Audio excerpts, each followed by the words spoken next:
آبسر تربت کے معروف بزرگ و سماجی شخصیت واجہ پیر محمد قومی کی رسم سوئم قومی ہاؤس آبسر میں مذہبی عقیدت و احترام کے ساتھ ادا کر دی گئی۔ رسم سوئم میں شہریوں کی بڑی تعداد میں شرکت کی۔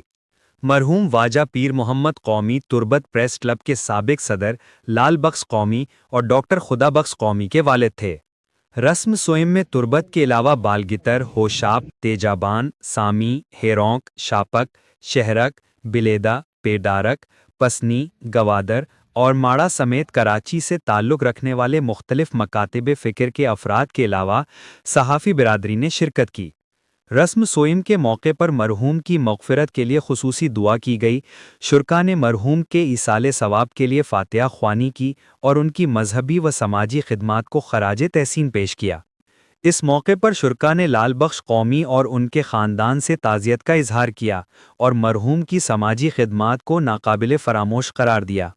اس موقع پر لال بخش قومی، خدا بخش قومی اور دیگر لوائقین نے ان تمام افراد کا شکریہ ادا کیا جو رسم سوئم میں شریک ہوئے یا فون اور سوشل میڈیا کے ذریعے اس دکھ کی گھڑی میں ان سے ہمدردی کا اظہار کرتے رہے۔